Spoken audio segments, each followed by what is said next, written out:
বাড়িতে বসে দিন দিন মোটা হাতি হয়ে যাচ্ছ বড় বৌমা।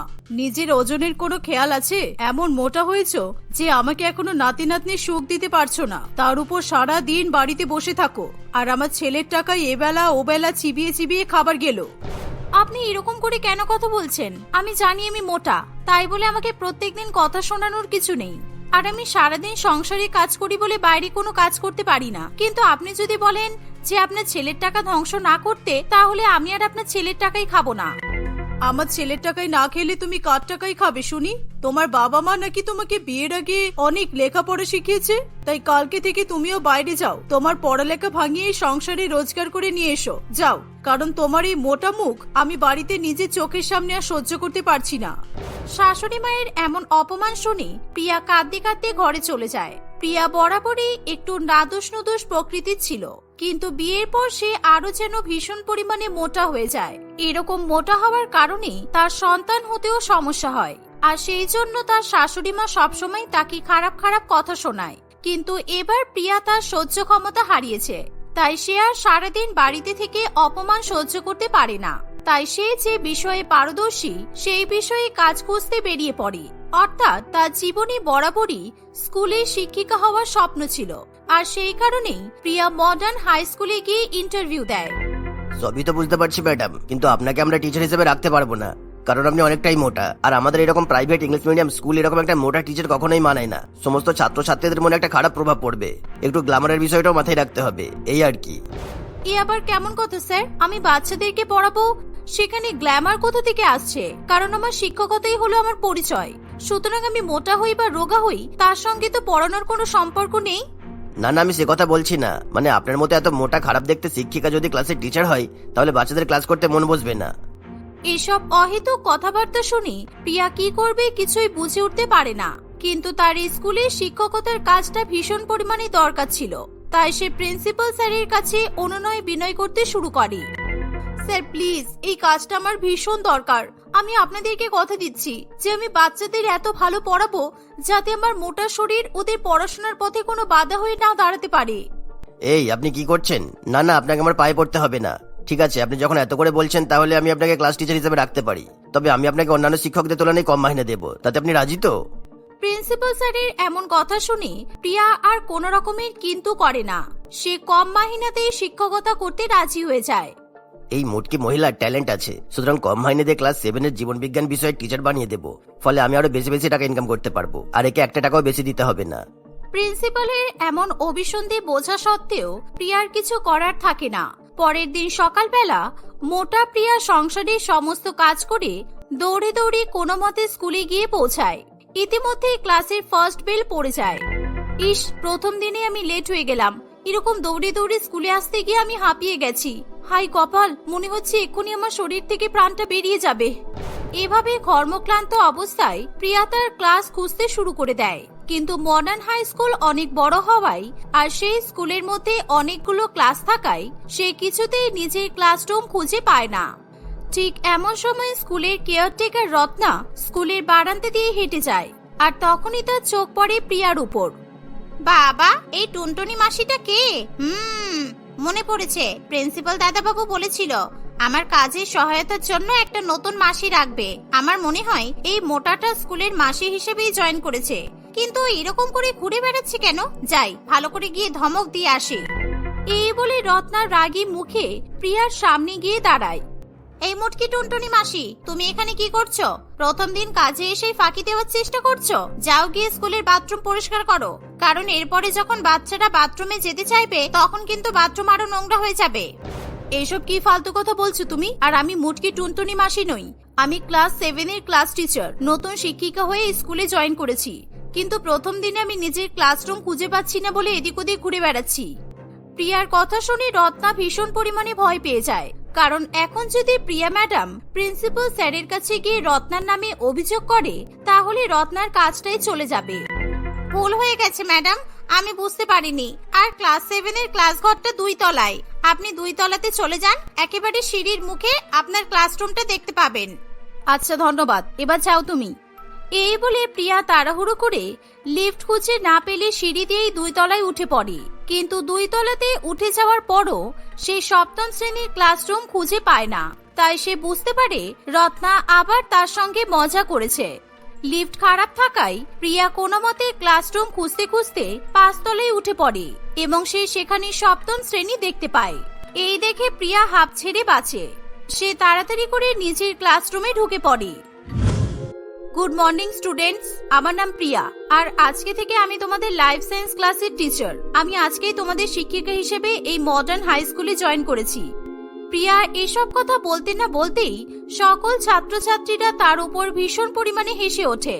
প্রিয়া বুঝতে পারে যে তার ছাত্রছাত্রীরা তার মোটা ফিগার দেখে হাসাহাসি করছে। এর ফলে প্রিয়ার ভীষণ পরিমাণে খারাপ লাগে। ঠিকই আছে ম্যাডাম, আপনাকে সত্যি লাইফ সায়েন্স ক্লাসের টিচার হিসেবে দারুণ মানাবে, কেননা আপনি যেভাবে হাতির মতো দৌড়ে দৌড়ে ক্লাসে ঢুকে এলেন একেবারে পারফেক্ট। বিকাশ, তুই আমাদের নতুন ম্যাডামকে কেন এভাবে হাতি বলছিস? উনি শুধু হাতি নন, উনি হলেন মোটা হাতি। আচ্ছা ম্যাডাম, আমাদের স্কুলের লিফট তো খারাপ হয়ে গেছে, তাই আমাদের ক্লাসরুম খুঁজতে আপনার কোনো অসুবিধা হয়নি তো? আরে বুঝতে পারছিস না, এই মোটা হাতি ম্যাডামের সমস্যা হয়েছে বলেই তো ক্লাসে আসতে একটু দেরি হলো। আমাদের মনে হয় এই মোটা হাতিটা সিঁড়ি থেকে উঠতে উঠতে এরকম হাঁপিয়ে গেছে। আর ম্যাডাম, সিঁড়িতে উঠতে গিয়ে আপনার 10 কেজি ওজন কমে যায়নি তো? আরে মুটকির ওজন কমবে না, কিন্তু আমার চিন্তা হচ্ছে আমাদের স্কুলের সিঁড়ির জন্য। এই মোটা ম্যাডাম যখন দৌড়ে দৌড়ে সিঁড়ি থেকে উপরে উঠেছিল তখন সিঁড়িগুলো আবার ভেঙে যায়নি তো? চুপ করো তোমরা, অনেক কথা বলেছো আর একটা কথাও আমি শুনতে চাই না। আজকে আমি তোমাদের অ্যাডাপ্টেশন ইন অ্যানিমালস পড়াবো, তাই পড়াশোনার উপর মনোযোগ দাও। প্রিয়া ম্যাডামের বকা শোনার পরও ছাত্রছাত্রীরা কিছুতেই হাসি থামাতে চায় না। তারা কাগজের বল পাকিয়ে পাকিয়ে প্রিয়া ম্যাডামের দিকে ছুটতে থাকে।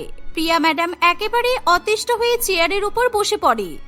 বাড়িতে শাশুড়ি মায়ের মুখ শোনা থেকে বাঁচার জন্য এই স্কুলে জয়েন করলাম, আর এখানে বাচ্চা বাচ্চা ছেলে মেয়েদের কাছে আমি মোটা বলে আমাকে কথা শুনতে হচ্ছে আর অপমানিত হতে হচ্ছে।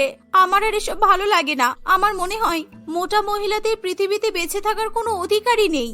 ঠিক এমন সময় বিকাশ এবং রিমঝিম তার কাছে এসে বলে, আমাদের কথাই খারাপ লেগেছে ম্যাডাম? আমি আর রিমঝিম আপনার সাথে একটু মজা করছিলাম তো। এই নিন ম্যাডাম, আপনার জন্য একটা গিফট আছে, যাতে আপনার মন ভালো হয়ে যায়।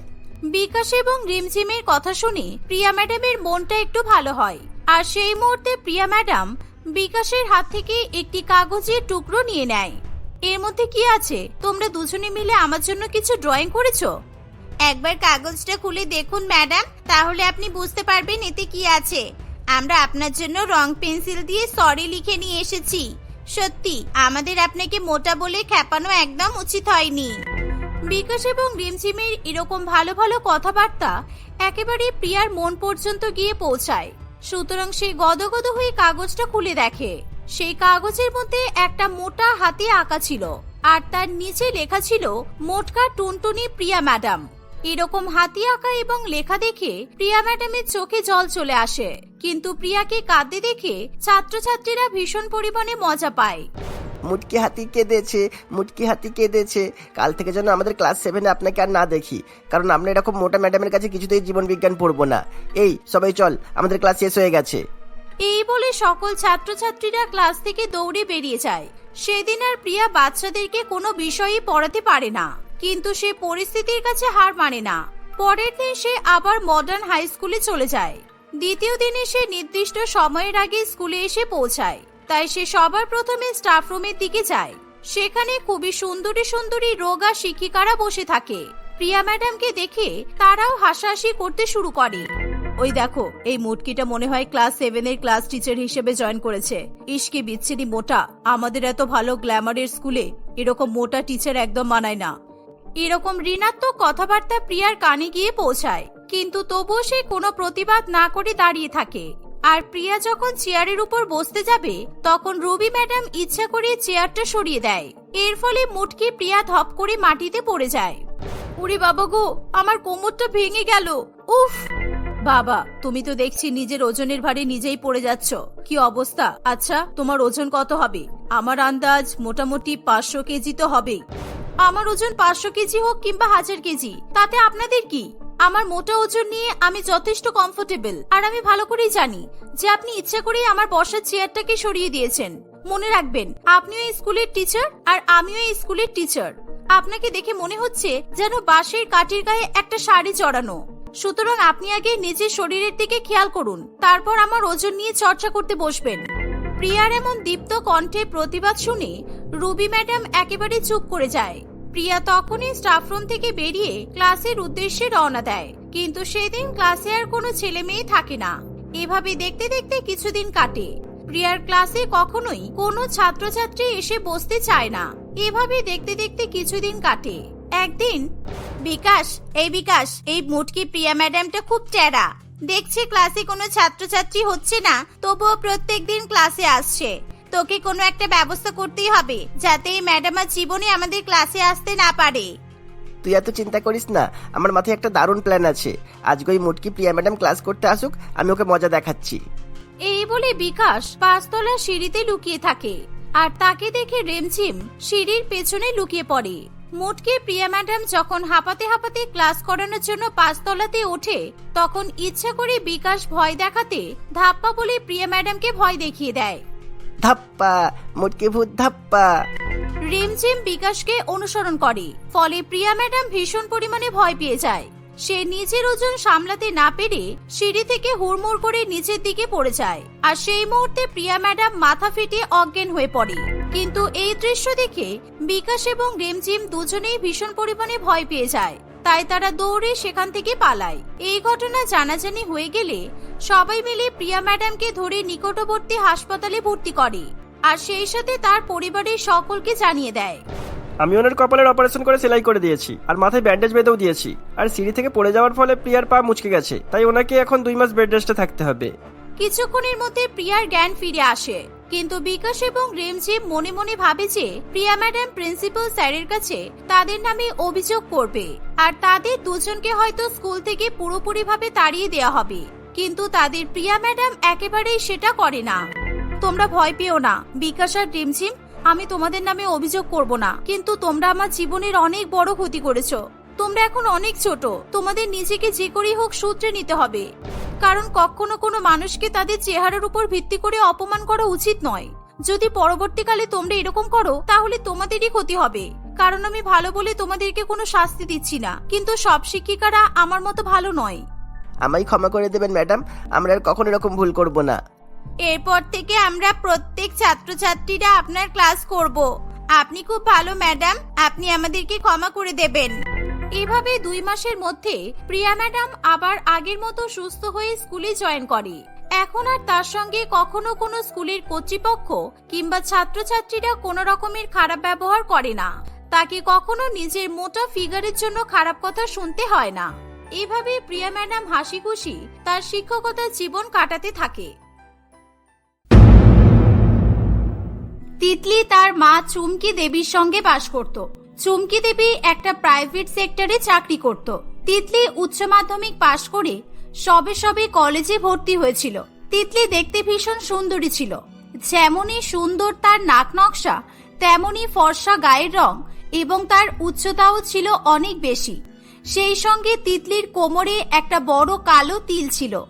সে মনে করত তার কোমরের কালো তিল তার সৌন্দর্য অনেক বেশি বাড়িয়ে দেয়। তিতলি তার কোমরের কালো তিল সবাইকে দেখানোর জন্য সর্বদাই ক্রপ টপ পরত। তার বন্ধুরা যখনই তার কোমরের কালো তিলের প্রশংসা করত, তিতলি ভীষণ খুশি হতো। এমনই একদিন সকালবেলা তিতলি কলেজে যাবে বলে ক্রপ টপ পরে বাড়ি থেকে বেরিয়ে যাচ্ছিল।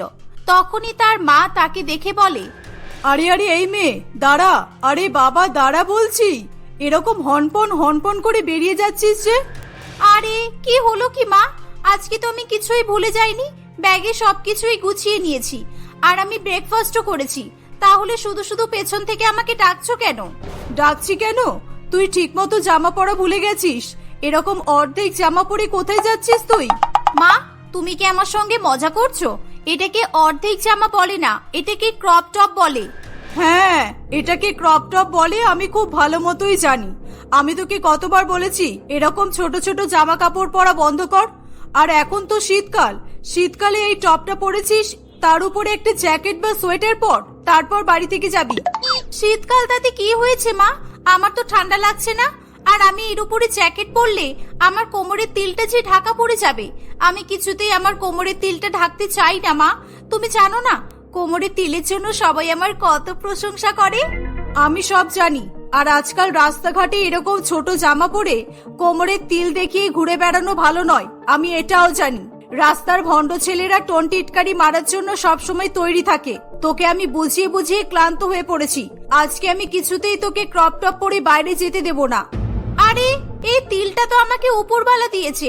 আমাকে উপরওয়ালা যখন এত সুন্দর একটা জিনিস গিফট করেছে, তখন আমি সেটা লুকিয়ে রাখবো কেন? তুমি যাই বলো না কেন, আমি এই ক্রপ টপটা পরেই যাব। আর ছেলেরা টোন টিটকারি মারে তাতে কি হয়েছে? আমার তো বেশ ভালোই লাগে।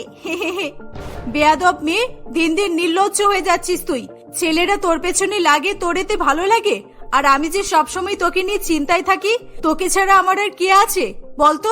তোর যদি কিছু হয়ে যায় তখন আমার কি হবে? না, অনেক হয়েছে। আমি এবার তোকে একা ছাড়বো না। আমি রোজ তোকে কলেজে দিয়ে আসবো আর তারপর অফিসে যাব। চল, আমি রেডি হয়ে গেছি, তোর সঙ্গে আমি যাচ্ছি। হ্যাঁ, এটাই বরং ভালো হবে। আমাকে তো আর কোমরে তিলটা ঢাকা দিতে হবে না। এটাই একটা গুড অপশন। তিতলি এই বলে তার মায়ের সঙ্গে বাড়ি থেকে বেরিয়ে পড়ে। তিতলির কোমরের তিলটা বেশ বড়সড় ধরনের ছিল। তিতলি যখন বাস থেকে নেমে তার মায়ের সঙ্গে রাস্তা দিয়ে হেঁটে হেঁটে যাচ্ছিল, তখন বেশ কয়েকটা দুষ্টু ছেলে তার সামনে এসে বলে, ওহো সুন্দরী, তোমার ওই কোমরের তিল দেখে আমি তো ফিদা হয়ে গেলাম। ওহো, এত সুন্দর পাতলা কোমর, তার উপর এরকম কালো তিল, একেবারে তো চকচক করছে। ছেলেটির কথা শুনে তিতলির খুবই ভালো লাগে বলে সে মুচকি হাসতে থাকে। কিন্তু তার মা ছেলেটির উপর ভীষণ পরিমাণে রেগে যায়। এই, তোমার সাহস তো কম নয়, বেয়াদব ছেলে একটা। আমি আমার মেয়ের সঙ্গে আছি, তুমি আমার সামনে আমার মেয়েকে এরকম ভাবে উল্টো পাল্টে কথা বলছো? তোমাদের মনে কি ভয় ডর বলে কিছু নেই? ভয়ের কি আছে আন্টি? দেখুন না, আমাকে পছন্দ কিনা জামা হিসেবে আমি কিন্তু খারাপ হব না। এই যে সোনামণি, তোমার এই তিলটা আসল নাকি নকল গো? না মানে এত সুন্দর তিল আমি আগে কখনো দেখিনি তো, তাই আর কি। একবার তোমার কোমর তিলটা ছুঁয়ে দেখবো আসল কিনা নকল। না না, আমার তিলটা আসল, এটা নকল নয়। চুমকি দেবী আর কিছুতেই মুখ বন্ধ করে থাকতে পারে না। সে খুবই রেগে গিয়ে ছেলে দুটোকে চড় মারে এবং সেই সঙ্গে সে তিতলির হাত ধরে টানতে টানতে তাকে বাড়ি নিয়ে চলে আসে। মা, তুমি কিন্তু এটা একদম ঠিক করলে না। ওই ছেলেগুলো ওরকম করছিল, এতে আমার কি দোষ বলো? তুমি আমাকে শুধু শুধু কলেজে যেতে দিলে না। ঠিক করেছি, বেশ করেছি। তুই যতদিন না এই ক্রপ টপ পরা বন্ধ করবি, ততদিন আমি তোকে কলেজে যেতে দেব না, বুঝেছিস? যা এখান থেকে। তুমি কি মনে করেছো মা, তুমি আমাকে কলেজে যেতে না দিলে আমি ক্রপ টপ পরা বন্ধ করে দেব? আমি আমার তিল সবাইকে দেখানো বন্ধ করে দেব? কিছুতেই নয়। যতদিন আমার কোমরে এই কালো তিলটা থাকবে, আমি ততদিন পর্যন্ত ক্রপ টপ পরবো, ব্যাস। এই বলে তিতলি তার ঘরে চলে যায়। চুমকি দেবী তার মেয়েকে নিয়ে খুবই দুশ্চিন্তায় পড়ে। সে কিভাবে তার মেয়ের বিয়ে দেবে এই চিন্তা ভাবনায় সে করতে থাকে। ঠিক সেই সময় তার বাড়িতে এক ভণ্ড সাধু বাবা এসে উপস্থিত হয়। সাধু বাবাটির নাম ছিল গোলাপশা বাবা। গোলাপশা বাবা সর্বদাই ভীতু মানুষদের, অসহায় মানুষদের এবং চিন্তিত মানুষদের ঠকিয়ে তাদের কাছ থেকে টাকা হাতানোর চেষ্টা করত। আমাকে কিছু খেতে দিবি মা? আমি খুবই ক্ষুধার্ত। এ কি, তোকে দেখে তো খুবই চিন্তিত মনে হচ্ছে। কি হয়েছে তোর? বল আমাকে। নিশ্চয়ই বাড়িতে কোনো ঝগড়া হয়েছে, তাই না? কি হয়েছে বল। সাধু বাবা, আমি আমার মেয়েকে নিয়ে খুব চিন্তায় আছি। আমার মেয়েকে নিয়ে বলতে আমার মেয়ের কোমরের তিল নিয়ে। আমার মেয়েটা সবসময় কোমরের তিল নিয়ে খুবই পাগলামি করছে। চুমকি দেবী তার মেয়ের ব্যাপারে সবটাই সাধু বাবাকে জানায়। এই তো আমি বেছে বেছে একদম ঠিক বাড়িতেই এসে গেছি। যাক, একে মুরগি বানিয়ে অনেক টাকা লাভ করা যাবে। বুঝলাম। তুই চিন্তা করিস না মা, আমি তোর সব সমস্যা দূর করে দেব। তুই একবার তোর মেয়েকে নিয়ে আয়, তোর মেয়ের হাতটা দেখতে হবে। চুমকি দেবী তিতলিকে জোর করে সেখানে ডেকে নিয়ে আসে। ঠিক আছে মা, তুমি যাও এবার। তিতলি সেখান থেকে চলে গেলে সাধু বাবা বলে, বিপদ, ঘোর বিপদ লেখা আছে তোর মেয়ের কপালে। তোর মেয়ের জন্য একদমই অশুভ। ওই কালো তিলটা অশুভের প্রতীক। তুই যদি তোর মেয়েকে সুখে দেখতে চাস, তাহলে যে করেই হোক তোর মেয়ের কোমর থেকে ওই তিলটা তোকে বিনাশ করতেই হবে। তা না হলে তোর মেয়েকে তুই হারিয়ে ফেলবি। সাধু বাবার কথা শুনে চুমকি দেবী খুব ভয় পেয়ে যায়। না না, এ আমি হতে দেব না। কিন্তু সাধু বাবা, আমি তিলটা কিভাবে বিনাশ করব? এর কি কোনো উপায় আপনি বলতে পারবেন? আমি কিছুই বলতে পারবো না। কিভাবে কি করবি সেটা তুই দেখ। এখন আমাকে 10,000 টাকা দে। আমি তোর মেয়ের যাতে কোনো ক্ষতি না হয় সেই ব্যবস্থাই করছি। তুই হাতে 2-1 মাস সময় পেয়ে যাবি। চুমকি দেবীর কাছ থেকে সাধু বাবা 10,000 টাকা নিয়ে সেখান থেকে চলে যায়। চুমকি দেবী তার মেয়ের কোমরের তিল নিয়ে খুবই চিন্তায় পড়ে। মা, আমি তোমাকে কিছু বলতে চাই। খুব দরকারি একটা কথা আছে তোমার সঙ্গে। আমারও তোর সঙ্গে কিছু কথা আছে রে মা। না, আগে আমার কথা শোনো, তারপর আমি তোমার কথা শুনবো। মা, আমি না সুজয় নামে একটা ছেলেকে পছন্দ করতাম। সুজয় আমাকে বিয়ের প্রস্তাব দিয়েছে, আর সুজয় ওর বাবা মাকে নিয়ে আমাদের বাড়িতে বিয়ের কথা বলতে আসতে চাইছে। কি হলো মা, তুমি এটা শুনে খুশি হলে না? ও মা, তুমি কি ভাবছো? না রে মা, আমি তো খুশি হয়েছি, কিন্তু মা তোর জীবনে যে এক ভয়ঙ্কর বিপদ আসতে চলেছে। তোর বিয়ের কথা বলার আগে একটা অনেক বড় গুরুত্বপূর্ণ কাজ আমাকে সেরে ফেলতে হবে। তোর এই কোমরের তিলটা যে করেই হোক সরাতে হবে। এটা পার্মানেন্টলি মুছে ফেলতে হবে, না হলে তোর সঙ্গে কিছু ভালো হবে না। মা, এসব তুমি কি বলছো? তুমি কি পাগল হয়ে গেলে নাকি? তুমি জানো আমি আমার কোমরের তিলকে কত পছন্দ করি। এই তিলটা আমার সৌন্দর্য বহুগুণ বাড়িয়ে দেয়, আর তুমি আমাকে তিলটা রিমুভ করতে বলছো? আর তাছাড়া এটা কি কোনো ট্যাটু নাকি যে আমি ইচ্ছে করলে এটাকে রিমুভ করে দিতে পারবো? এটা তো তিল, উপরওয়ালার দেওয়া। এটাকে রিমুভ করার কোনো উপায় নেই। উপায় আছে, সব উপায় আছে। আমাকে 2-1 দিন সময় দে তুই, আমি কিছু একটা ব্যবস্থা করছি। সে তুমি যা ইচ্ছে করো, আমি কিছুতেই আমার কোমরের তিল রিমুভ করব না। আর হ্যাঁ, আমি কালকে সুজয়কে ওর বাবা মাকে নিয়ে আমাদের বাড়িতে আসতে বলে দিচ্ছি। এই বলে তিতলি সেখান থেকে চলে যায়। চুমকি দেবী তার মেয়ের কোমরের তিল রিমুভ করার জন্য ভালো ডাক্তারের সন্ধান করতে বেরিয়ে পড়ে। সে অনেকগুলো ডাক্তারের সঙ্গে কথা বলে, কিন্তু কোনো ডাক্তারই তিতলির তিল রিমুভ করতে রাজি হয় না। চুমকি দেবী নিরুপায় হয়ে আবার সেই সাধু বাবার শরণাপন্ন হয়। সাধু বাবা, আপনি আমার মেয়েকে বাঁচান। আমি কোনো উপায় খুঁজে পেলাম না। আপনি দয়া করে আমার মেয়ের কোমরের তিলটা রিমুভ করে দিন, দয়া করুন আপনি। কাঁদিস না তুই, আমি আছি তো, সব ঠিক হয়ে যাবে। তুই বরং এক কাজ কর, তুই 2 লক্ষ টাকার সাথে করে তোর মেয়েকে আমার কাছে নিয়ে চলে আয়। আমি 10 মিনিটের মধ্যেই তিলটা বিনাশ করে দেব। দেখবি তোর মেয়ের জীবন একেবারে পাল্টে যাবে। সাধু বাবার কথা শুনে চুমকি দেবী আরো বেশি পরিমাণে চিন্তিত হয়ে বাড়ি ফিরে আসে, কারণ তার কাছে 2 লক্ষ টাকা ছিল না। সে কিভাবে 2 লক্ষ টাকা জোগাড় করবে সেই চিন্তাই করতে থাকে। পরের দিন সুজয় তার বাবা মাকে নিয়ে তিতলিকে দেখতে আসে। আপনার মেয়েকে আমাদের খুব পছন্দ হয়েছে। এই নাও মা, আমাদের তরফ থেকে তোমার জন্য একটা ছোট্ট উপহার। এই হীরের হারটা পরলে তোমাকে অনেক সুন্দর দেখাবে। সুজয়ের বাবা মা তিতলির সঙ্গে তাদের ছেলের বিয়ে ঠিক করে সেখান থেকে চলে যায়। হীরের হারটা দেখে চুমকি দেবীর মাথায় একটা খুব ভালো আইডিয়া আসে। সে মনে মনে খুবই খুশি হয়। মা, হারটা খুব সুন্দর, তাই না বলো? হ্যাঁ রে মা, খুব সুন্দর। তুই হারটা আমাকে দে, আমি আলমারিতে রেখে দিই। এত দামি হারটা না হলে চুরি হয়ে যাবে। তিতলি তার মায়ের কাছে হারটা রেখে চলে যায়। চুমকি দেবী আর দেরি না করে হারটা বিক্রি করে 2 লক্ষ টাকা নিয়ে আসে। সে সাধু বাবাকেও ফোন করে বাড়িতে ডাকে। সাধু বাবা তার সঙ্গে করে একটা লম্বা লোহার রড নিয়ে এসেছিল। সে লোহার রডটা আগুনে পুড়িয়ে উত্তপ্ত করে লাল করে ফেলে। এবার তোর মেয়েকে ডাক দেখি, তাড়াতাড়ি নিয়ে আয়, আমার হাতে সময় খুব সংক্ষেপ। চুমকি দেবী সাধু বাবার কথা মতো তিতলিকে জোর করে সেখানে ধরে নিয়ে আসে। মা, এসব হচ্ছেটা কি? আরে আরে, আপনি এই গরম রডটা সরান আমার কাছ থেকে, সরান বলছি। আপনি কি করছেনটা কি আমার সঙ্গে? সাধু বাবা জোর করে তিতলির কোমরে উত্তপ্ত রডের ছ্যাঁকা দেয়। এর ফলে তিতলির কোমরের অনেকটা অংশ পুড়ে গিয়ে কালো হয়ে যায়। তিতলি জ্বালা যন্ত্রণায় ছটফট করতে থাকে।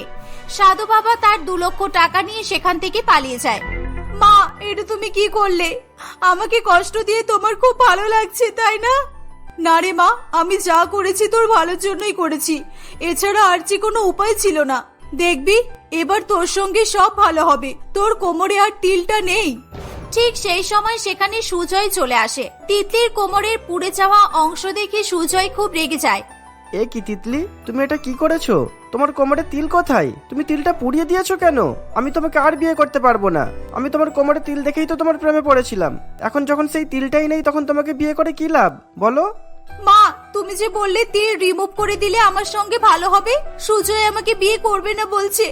এটাই কি আমার জন্য ভালো? আমার জীবনটা নষ্ট করে কি লাভ হলো তোমার? চুমকি দেবী তার ভুল বুঝতে পারে। আমাকে ক্ষমা করে দে মা, আমি ওই ভণ্ড সাধু বাবাকে বিশ্বাস করে এত বড় ক্ষতি করলাম। সুজয় বাবা, তুমি আমার মেয়েকে এভাবে ছেড়ে দিও না, এতে তিতলির কোনো দোষ নেই। চুমকি দেবী সব ঘটনা সুজয়কে খুলে বলে। সব জানার পর সুজয় সাধু বাবার উপর রেগে যায়। এবং তার নামে পুলিশে কমপ্লেন করলে পুলিশ সাধু বাবাকে ধরে নিয়ে চলে যায়। সুজয় তিতলিকে বিয়ে করে সুখে শান্তিতে সংসার করতে থাকে।